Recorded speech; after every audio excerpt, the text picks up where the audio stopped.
Nah, tadi kan gue bilang bahwa pi itu adalah rasio ataupun perbandingan antara keliling lingkaran terhadap diameter lingkaran. Nah, ini juga bisa menjadi acuan bahwa nilai pi itu ya sejalan dengan keliling dan juga diameter lingkarannya. Artinya gini,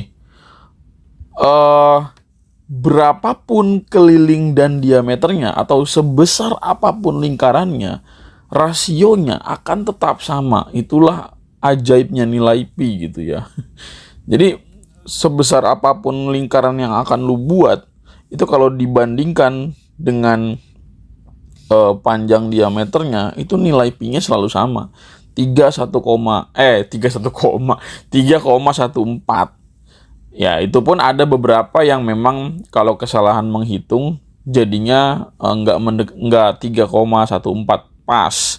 Bisa juga nanti mendekatinya ya, entah 3,0 berapa gitu. Tapi intinya nilai rasio ataupun perbandingan antara keliling lingkaran dengan diameternya pasti sekitar segitu. Tidak mungkin tidak gitu ya.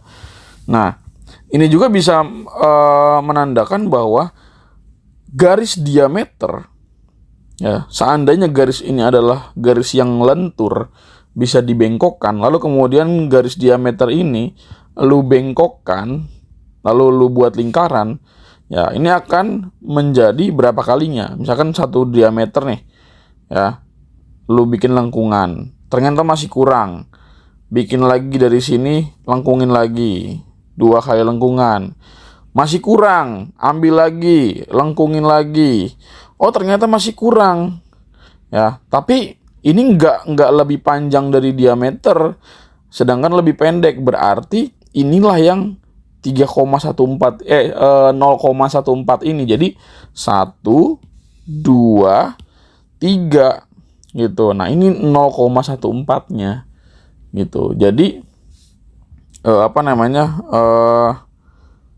pi adalah rasio dari keliling lingkaran dengan diameternya. Artinya gini, keliling lingkaran merupakan 31,4-nya diameter gitu aja.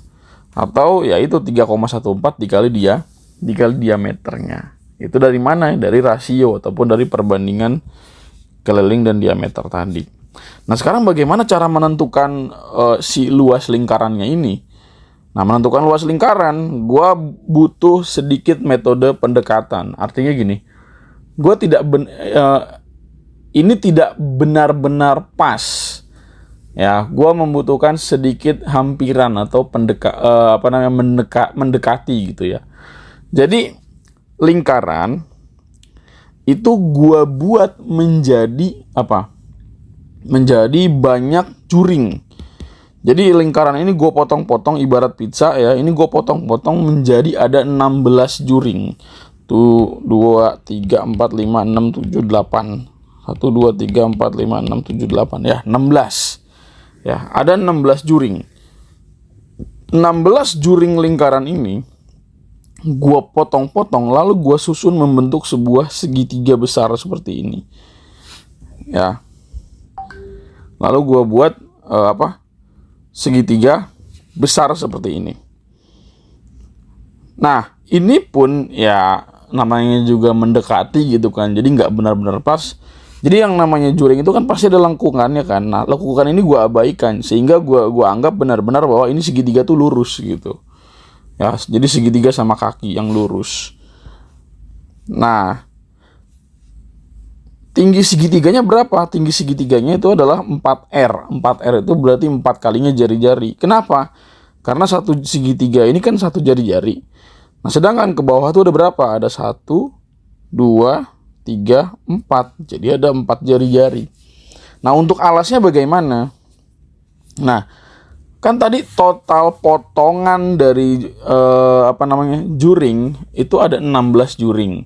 Nah, begitu juga berarti ada berapa? Ada 16 Ada 16 panjang busur juga gitu kan. Jadi kalau juringnya ada 16, maka panjang busurnya juga ada 16. Gitu. Ya, maka 16 itu kan berarti satu keliling lingkaran full. Nah, berarti kalau misalkan di bawah ini cuman ada 1, 2, 3, 4, ya berarti ini merupakan apa? Seperempatnya dari keliling gitu. Jadi kalau satu lingkaran full itu ada 16 ya, 16 keliling 16 panjang busur, yang mana 16 panjang busur itu merupakan satu keliling lingkaran. Maka kalau 4 ya berarti seperempat dari keliling lingkaran gitu. Nah, sekarang kita tentukan berapa luas segitiganya. Ya, kemarin kan gue udah sampaikan bahwa luas segitiga itu baik yang siku-siku sama kaki sama sisi itu punya rumus yang sama. Itu apa? Setengah dikali alas dikali tinggi. Nah, kita substitusi di sini. Alasnya berapa? Alasnya adalah seperempat dari keliling. Seperempat dari keliling. Tingginya adalah 4R. Nah, sekarang kita kalikan di sini. Setengah dikali seperempat. Ya, K-nya kita substitusi rumus dari keliling lingkaran, yaitu pi kali D. Gitu ya. Pi dikali D dikali 4R gitu. Nah, kemudian kita substitusi lagi. Apalagi B yang harus disubstitusi? D atau diameter itu merupakan 2 kalinya jari-jari kan, tadi gue sampaikan 2R, jadi di sini 4R. Nah, setengah dikali seperempat berapa? 1/8. Nah, jadi 1/8 dikali dengan 2R dikali 4R, ini 8R. Nah, ini dulu ya. Ya udah nggak apa-apa, 8R kuadrat gitu kan. 2R dikali 4R jadi 8R kuadrat. Dikali berapa? Dikali pi. Gitu. Nah, 1/8 dikali 8, 1. Sehingga hasilnya adalah pi R kuadrat. Sehingga luas segitiga ini adalah pi R kuadrat. Nah, luas segitiga ini kan tadi apa, lingkaran yang dipotong-potong kan. Jadi bisa aja kita bilang bahwa ini merupakan sama dengan apa, luas lingkaran, yaitu pi R kuadrat.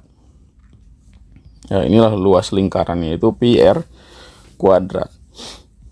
Nah, sekarang balik lagi ke persoalan panjang busur dan juring. Nah, gue akan copy ini ya. Kita balik ke persoalan panjang busur dan juring. Salah. Tadi perasaan udah gue copy deh. Nah, oke, gue copy ya. Nah, ini ya, tadi kan apa?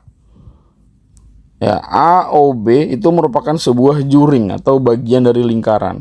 Nah, kalau satu lingkaran full ini rumusnya adalah pi R kuadrat, ya rumus luasnya adalah pi R kuadrat, satu lingkaran full ini, maka kalau cuman sebagiannya aja atau AOB itu berapa? Ya udah, berarti tinggal dikali dengan apa? Tinggal dikali dengan dia itu rasio sudutnya berapa?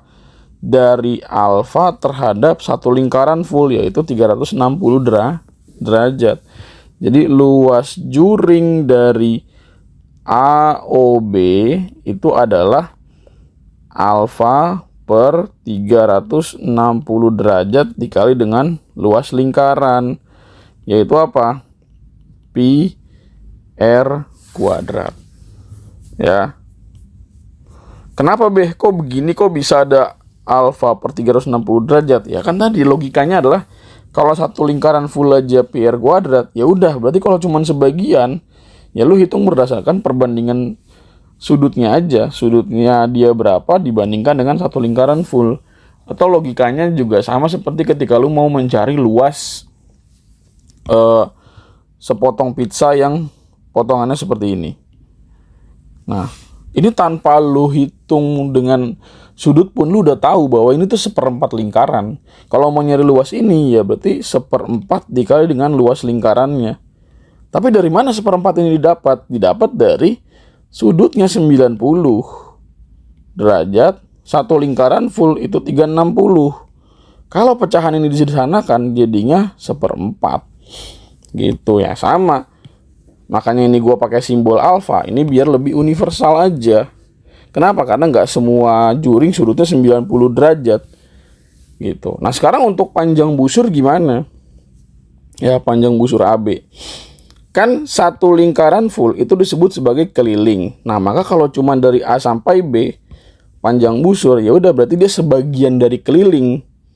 Gitu. Jadi panjang busur dari AB itu sebagian dari keliling. Sebagiannya diukur dari apa ya? Lagi-lagi dari sudutnya dia gitu ya, sudutnya gitu. Sudutnya kan alfa. Satu lingkaran itu 360 derajat. Nah, satu lingkaran itu kelilingnya ya udah berarti dikali keliling. Itu berapa? Bisa 2πr atau bisa juga pakai pi kali d. Bebas aja ya. Tergantung yang diketahui nanti di soal seperti apa. Oke, semoga bisa dipahami.